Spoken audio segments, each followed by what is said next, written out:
Hello, this is the reading of the blog post, which pranayama is best for spring.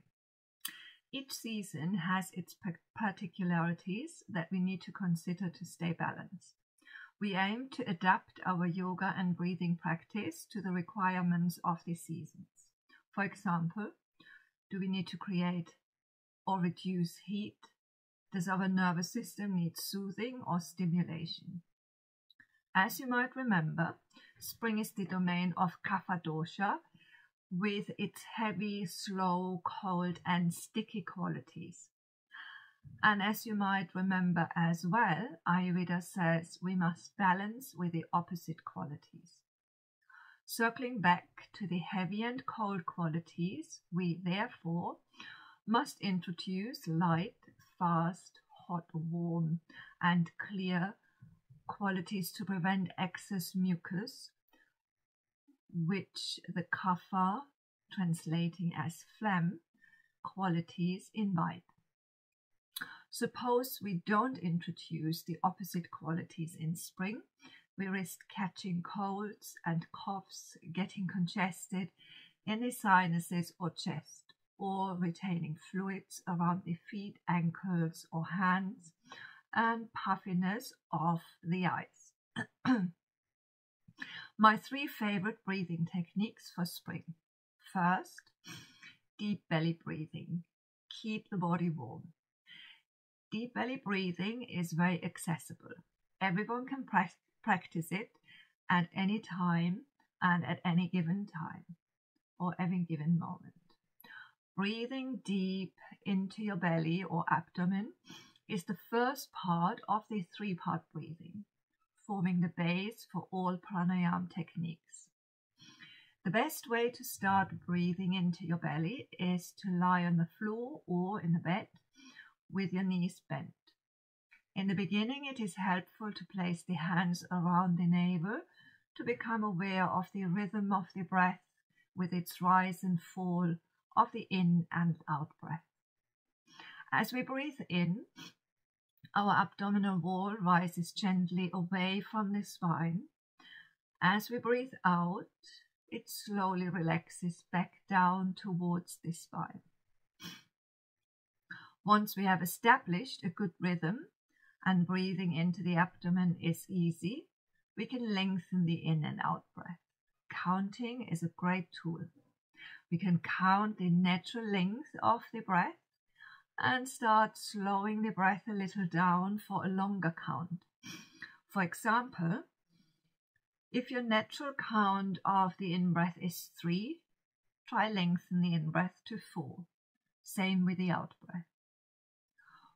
When this rhythm is established, we can focus on the natural pauses after the in-breath and after the out-breath. Although it might feel like an ongoing in and out, in fact, though the rhythm is inhale, there's a little pause, exhale, there's a little pause. Try this short audio-guided breath. So there's a link in the blog post for a 2-minute breathing practice. The more relaxed you are, the longer the pauses. When you feel stressed, they get shorter and more rushed. Do you notice the rhythm? Eventually, you can pause your breath a little on either side to come to a rhythm of, for example, inhale, count 4, pause, count 4, exhale, count 4, pause, count 4, and so forth. The benefits of deep abdominal breathing. It strengthens the muscles involved. Deep breathing elicits the relaxation response, switching our nervous system from stress mode to rest and digest mode. This makes it the #1 tool for tackling stress. It's free and you can use it everywhere and whenever you need it. When we pause after the in-breath, the gas exchange which provides the cells with oxygen and removes waste from the cells back into the bloodstream to eventually being exhaled, is improved. As we come into rest and digest mode, our digestion improves, resulting in more nourishment for the body and its tissues. We also feel less hungry and snack less. Our energy levels improve as we feel less tired. Tiredness, as you might have experienced yourself, can also lead to snacking. The benefits are compelling, and the simplicity and accessibility of deep abdominal breathing makes us have no excuse anymore why not to integrate this into our daily lives. If you are familiar with deep belly breathing, apply the same to the 3-part or the 9-part breath. Second, the powerful Kapalabhati skull shining. What is Kapalabhati? Kapalabhati means skull shining, and that's what it does. It clears phlegm from the sinuses and the nasal passages, leaving your head feeling light and clear. The Hatha Yoga Pratipika, a medieval Hatha Yoga text, recommends Kapalabhati as one of the 6 cleansing acts, which makes this technique a cleansing action rather than a pranayama, a directed breathing. This cleansing breath paves the way for other breathing practices. The text mentions that Kapalabhati destroys all diseases caused by kapha. Together with the other 5 actions or kriyas, which free us from excess weight and other kapha disorders, we are ready to practice pranayama and succeed without much strain. So even in the past, yoga practices have been used as tools to free the body from all kinds of diseases caused by the 3 doshas. How to practice Kapalabhati? This can be tricky, as Kapalabhati is an active out-breath and a passive in-breath. We exhale strongly as if we blow our nose super strong. The abdominal muscles contract and throw the air out through the nose. When the abdominal muscles are then suddenly released, air rushes back in automatically. This happens just as you open a vacuum-packed item or pierce the packaging. As you release the hold of the abdominal muscles, air flows into the lungs without needing to breathe actively. And this is the tricky part. We need to develop the trust to our body, let sufficient air in, because an active in-breath guarantees our survival.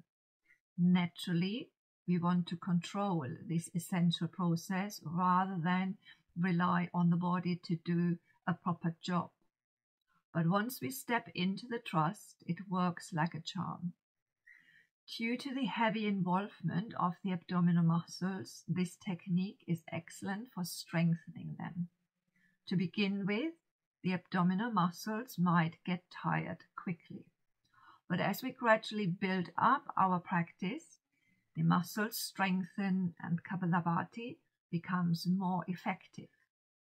Strong abdominal muscles also strengthen our digestion. Can everyone practice Kapalabhati? This is what I have been taught. Full Kapalabhati is contraindicated for those with high or low blood pressure, heart disease, hernia, gastric ulcers, epilepsy, vertigo, migraines, headaches, significant nosebleeds, detached retina, glaucoma, history of stroke, and for anyone who has undergone recent abdominal surgery.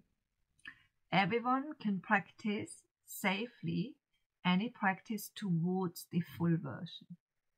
Try this short 10-minute tutorial to get started. The link is in the post. Third one is Ujjayi breathing, the victorious breath. Ujjayi breathing is sometimes also called the ocean breath because of its soothing sound it creates in your throat. I like describing it as voicing a ha without the ah. You can think also about misting a mirror or window with your breath, like that's what happens in the Ujjayi breath. It originates deep in your throat, creating this ocean-like sound.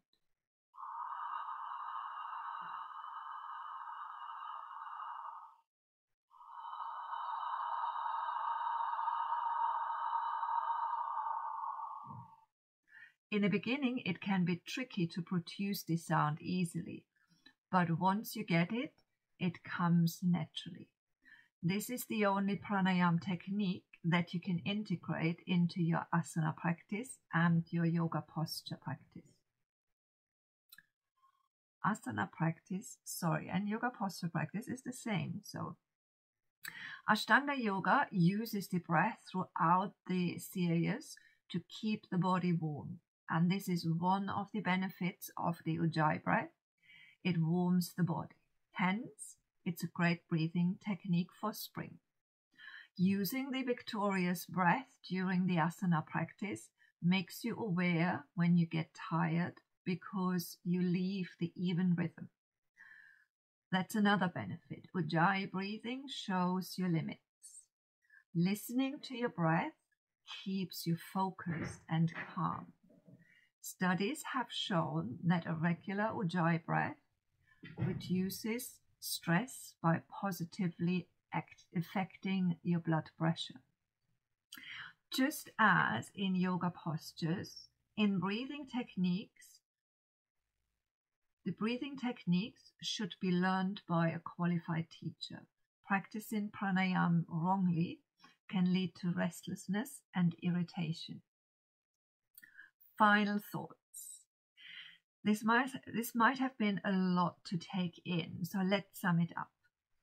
The kapha-dominant springtime can lead to coughs, colds, congestion, and flare-up of allergies if we do not balance the natural qualities of kapha, which are slow, heavy, cold, and sticky, with the opposite ones of fast, light, hot or warm, and clear. There are 3 relatively easily accessible breathing tools that you can use, especially during the time of the year, but not exclusively, as they can be practiced all year round. Deep abdominal breath is easily accessible by everyone, whenever and wherever they are. It helps to beat stress, increase energy levels, strengthen digestion, and prevent stress and stress-related eating. Kapalabhati, skull shining, active out-breath and passive in-breath. It clears the sinuses and nasal passages and stimulates digestion. Ujjayi, the victorious breath, not only maintains warmth, but also helps to stay present and engaged in your practice through its soothing sound and rhythm. By incorporating these practices into your daily routine, you align yourself more closely with the natural cycle of the seasons and enhance your overall health. Remember, the key of a fruitful practice is consistency and mindfulness. So approach these techniques with patience and regularity. Hope you enjoyed the post and see you again. Bye-bye.